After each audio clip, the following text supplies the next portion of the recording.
Hello मेरे students, आज का हमारा नेक्स्ट टॉपिक है law of multiple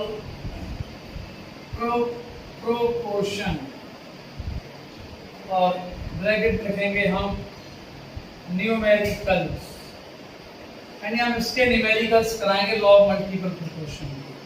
law of multiple proportion में आपने समझा था जब हमारे पास दो एलिमेंट आपस में कंबाइन हो, दो से अलग कंपाउंड होते हैं, जैसे नाइट्रोजन और ऑक्सीजन कंपाउंड होते हैं N2O, N2O2, N2O3, N2O4, N2O5 बना रहा है।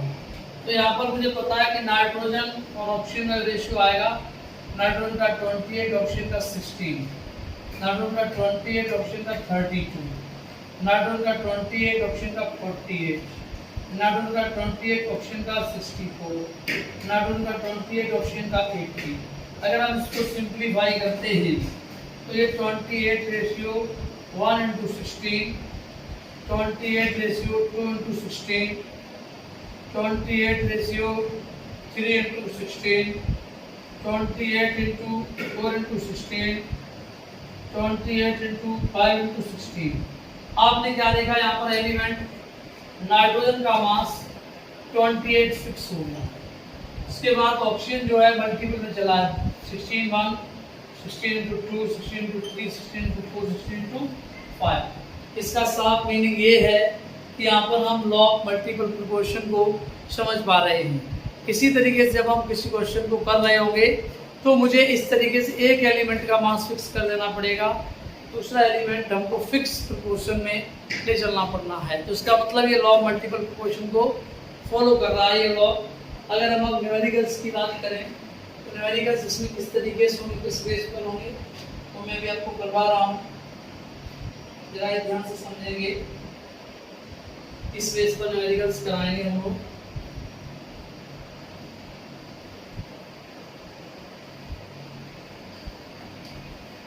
अब मैं न्यूमेरिकल्स लिख रहा हूँ, ठीक है।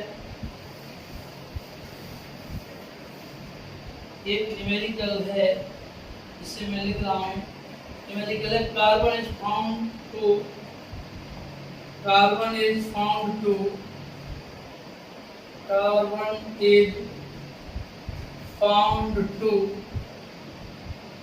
Form two oxides form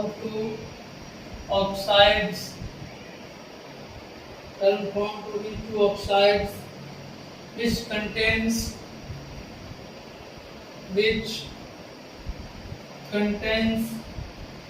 42.9% and 27.3% of carbon respectively,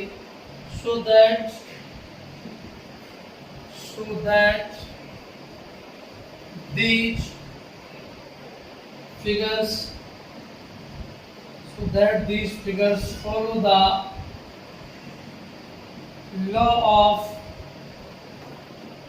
multiple proportion. ये क्वेश्चन स्क्रीन पर आपके सामने दिखाई दे रहा है। इस क्वेश्चन में लिखा है carbon is found to form two oxides which contains 42.9% and 27.3% of carbon respectively, so that these figures follow the law of multiple proportion. इसका मतलब कार्बन के दो ऑक्साइड है, ऑक्साइड मतलब एक ऑक्सीजन और कार्बन। पहले ऑक्साइड में हम लिखेंगे N फर्स्ट ऑक्साइड। अगर हम फर्स्ट ऑक्साइड की बात करते हैं तो परसेंटेज ऑफ जो कार्बन है वो हमारा निकल गया 42.9%।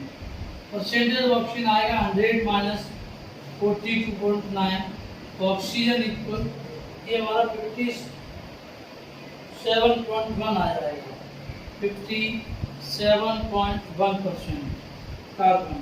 अगर हम इनका रेशियो निकालना चाहें तो परसेंटेज ऑफ कार्बन ऑक्सीजन की अगर बात करें तो ऑक्सीजन और एक को मिक्स करते हैं, कार्बन रेशियो ऑक्सीजन तो 42/9 57.1। इसमें अगर हम कार्बन ऑक्सीजन का रेशियो निकालें तो उसको हम 1 करें 1 42.9 का इसमें भी डिवाइड, इसमें भी डिवाइड, 57.1 को 2.9 का हम डिवाइड करेंगे तो ये हमारा आंसर जो है निकल के आएगा 42.9 डिवाइडेड बाय 42.9 तो उसका मतलब 1 हो जाएगा 57.1 अपॉन 42.9 इसका मतलब 1.5 हो जाएगा, ये वैल्यू 1.5 आ जाएगी। ठीक है, अब इसी तरीके से दूसरा experiment in second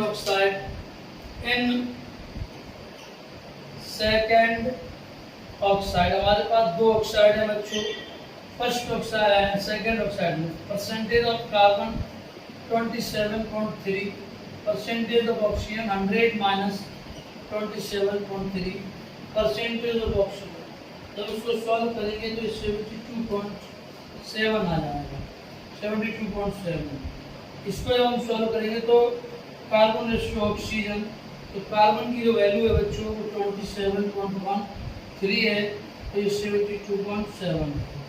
C upon 0 इसको जब हम सॉल्व करेंगे तो 1 और 27 में अगर हम 72.7 का डिवाइड करेंगे तो ये वैल्यू हमारी जो है सिंप्लीफाई होकर के जब जाएगी, अगर हम इसको सीधा सीधा सॉल्व कर देते हैं तो ये सीधा हमारा आंसर आएगा 0.751। ठीक है, अगर हम इसको सिंप्लीफाई करें तो 0.751 आ जाएगा C रेशियो O की वैल्यू। ठीक है, इसी तरीके से या फिर हम इसे ऐसे लिख सकते थे, और जब इसे हम लिखेंगे तो 0.751 की जगह पर ये 0.376 आएगा, 0.376 आ जाएगा।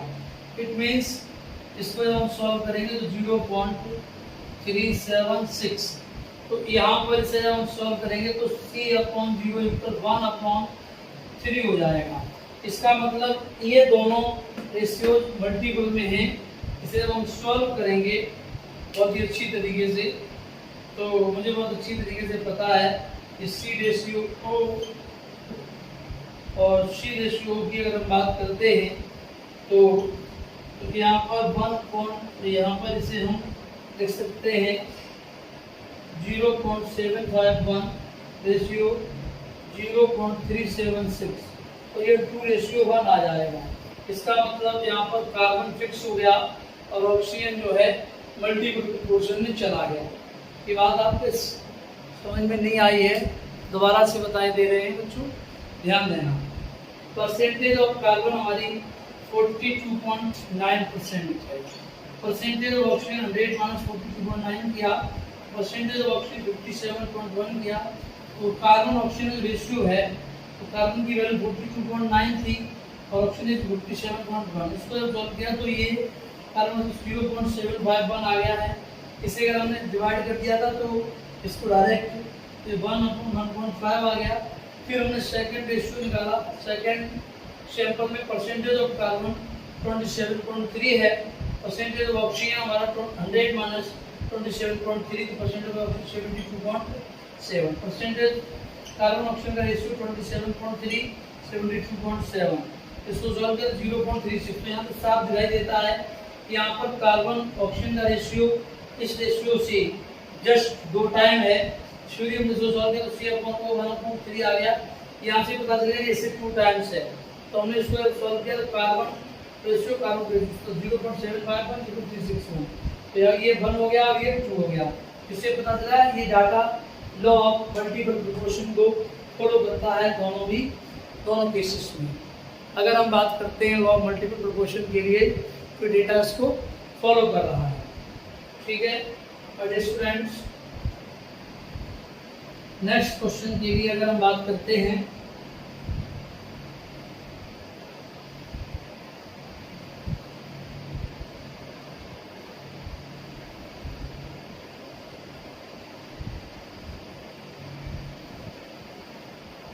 अगला न्यूमेरिकल इसी ऑर्डर में है हमारे पास।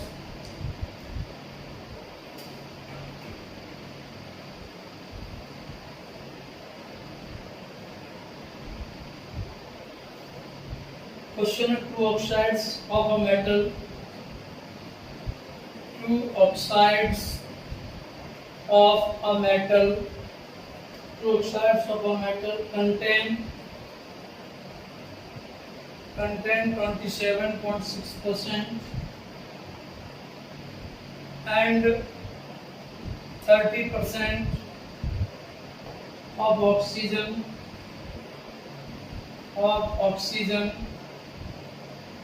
respectively. Of oxygen respectively, if the formula of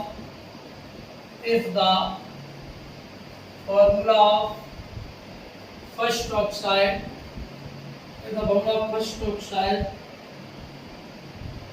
is M3O4, find of the second.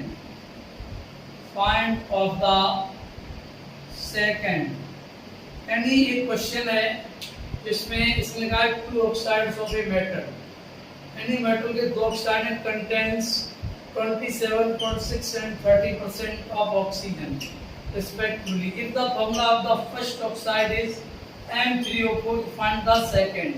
इसलिए दो ऑक्साइड ऑक्सीजन के एक में 27.6 है, एक में 30 है, कौन ऑक्सीजन। तो ये कह रहा है कि अगर एक का फॉर्मूला M3O4 है, दूसरे का फॉर्मूला बताइए, तो कोई दिक्कत नहीं। सबसे पहले फर्स्ट ऑक्साइड में जो ऑक्सीजन था, इन सबसे पहले हम निकालेंगे इन फर्स्ट ऑक्साइड हम निकालेंगे percentage of oxygen, percentage of O 27.6, percentage of M 100 - 27.6।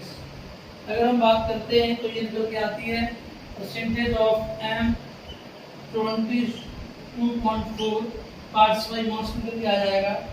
अगर अब मुझे पता है इस फॉर्मूले के अकॉर्डिंग जिस समय मेटल 3 पार्ट है उसमें ऑक्सीजन कितने पार्ट है, 4 पार्ट, यानी हम कह सकते हैं 22.4 parts of metal equal 3 atoms of metal and 4 atoms of oxygen, यानी हम कह सकते हैं 72.4 parts by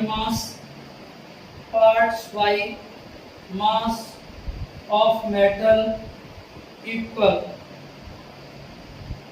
3 atoms of metal and 4 atoms of oxygen and 4 atoms of oxygen। आपको पता है कि यहाँ पर 3 मेटल के एटम है और 1 मेटल ऑक्सीजन का एटम है इसमें, और उसमें ऑक्सीजन की वैल्यू कितनी 72.4 मास ऑफ मेटल में 3 एटम मेटल के थे, 4 एटम ऑक्सीजन के थे, उसमें ऑक्सीजन का मास कितना था 27.6%। ऑक्सीजन वहाँ पर प्रेजेंट है। मुझे ये बात बहुत ही अच्छी तरीके से पता चल चुकी है। अगर इसे हम सॉल्व करेंगे तो इस क्वेश्चन को बहुत ही आसानी से कर सकते हैं, यानी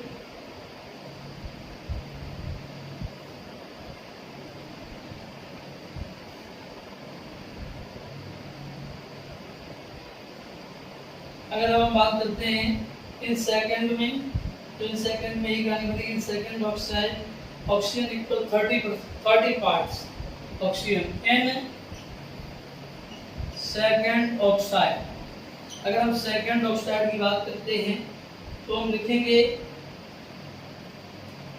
ऑक्सीजन इक्वल 30 पार्ट्स। ऑक्सीजन कितनी है 30 पार्ट्स बाई मास, ठीक है। और मेटल जो हमारा बनेगा वो 100 - 30, तो ये हमारा 70 पार्ट्स बन जाएगा, 70 पार्ट्स बाई मास बन जाएगा। ये बात मुझे पता थी जब 72.4 पार्ट मेटल थी, तो मेटल कितने एटम थे, इन्हें बहुत ही अच्छी तरीके लिख सकते हैं 72.4 parts by mass of metal. उस समय कितने एटम थे, 3 एटम्स थे। ये बात मुझे बता दी 3 एटम्स थे, इसलिए अब हमारे पास मेटल कितनी है, इसलिए एक पार्ट्स मास ऑफ मेटल में कितने हो जाएंगे 3/72.4, इसलिए 70 पार्ट्स में कितने हो जाएंगे 3/72.4 इंटू 70 बन जाएंगे। इसका मतलब 2 एटम्स बन जाएंगे, ये हमारा 2.90 एटम्स आ जाएंगे, 2.90 एटम्स आ जाएंगे मेटल की। ठीक इसी तरीके 3 पार्ट ऑफ ऑक्सीजन, जब ऑक्सीजन के 3 पार्ट थे, ऑक्सीजन की वैल्यू कितनी थी 27 यानी हम कह सकते हैं जब 30 पार्ट्स ऑक्सीजन थी तो उस समय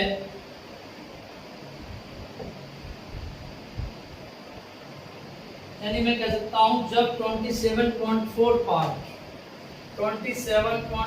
पार्ट्स थे ऑक्सीजन की, उस समय कितने एटम थे 4 एटम्स थे। जब एक पार्ट हुआ तो एटम कितने आ गए 4/27.4 एटम्स। हमारे पास ऑक्सीजन कितनी थी इस समय 30 पार्ट्स थी, तो 30 पार्ट्स में 4 × 27.4 × 30, जब इसको हम सॉल्व करेंगे तो ऑक्सीजन के एटम आएंगे 4.35 एटम्स आएंगे। जब ऑक्सीजन के एटम आएंगे 4.35 एटम्स बन जाएंगे। मुझे बता सकता है ऑक्सीजन के 4.3 पार्ट एटम है और उसके हमारे 2.90 हैं, तो M/O जब हम निकालेंगे M/O, M के एटम कितने हैं 2.9 है, 90 रेशियो 4.35 है, उसको निकालेंगे तो 1/1.5 के टर्म में आ जाएगा। ये हमारा 2/3 बन जाएगा, यानी फॉर्मूला बन जाएगा M2O3। ये बात आपके समझ में आ गई है।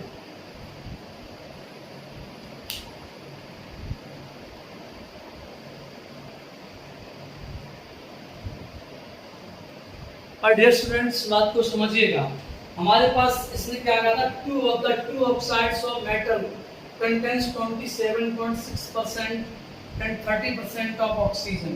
यानी हमने फर्स्ट पार्ट में देखा था ऑक्सीजन परसेंटेज कितनी थी बेटा 27.6 थी, तो परसेंटेज ऑफ मास हमारा 100 - 27.6 आ जाएगा।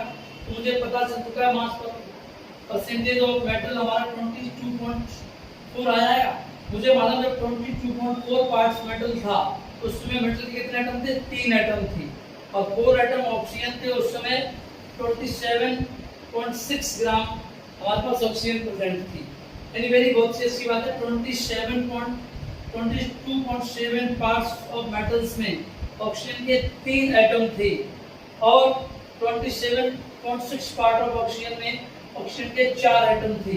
ये बात यहाँ पर बहुत नोट करने की है। जब 4 एटम ऑक्सीजन यूज हुई थी तो उसका मास कितना था, हमने क्या किया oxygen equal 30 parts by mass दूसरे ऑक्साइड में, मेटल हमारा 70 था लेकिन एटम्स नहीं बताते। अब हमने क्या देखा जब हमारे पास 72.4 पार्ट्स मेटल का मास था तो हमारे पास 3 एटम्स थे, इसलिए एक पार्ट में हमारे पास 3/72.4 एटम हो जाएंगे। अब हमारे पास 70 पार्ट्स हैं, ऑक्सीजन कितने पार्ट है मेटल के 70 पार्ट, 70 पार्ट को निकालें तो 3/72.4 × 70, तो 2.90 एटम्स आए किसके मेटल की। अब हमें मालूम था यहाँ से जब ऑक्सीजन की अमाउंट 27.4 ली गई थी तो ऑक्सीजन के एटम कितने थे 4, इसमें एक पार्ट ली जाएगी तो 4/27.4, तो 3 पार्ट्स ले जाएंगे 4/27.4 × 30, इसको सॉल्व करें तो 4 × 4.35 M/O 2.90 4.35, इसको सिंपलीफाई करें तो 1/1.5, तो 2 इसमें मल्टीप्लाई पूरा किया तो 2/3, तो फॉर्मूला बन जाएगा M2O3 बन जाएगा। इट इज क्लियर, ठीक है। आज के लिए इतना काफी है आज के लेक्चर में।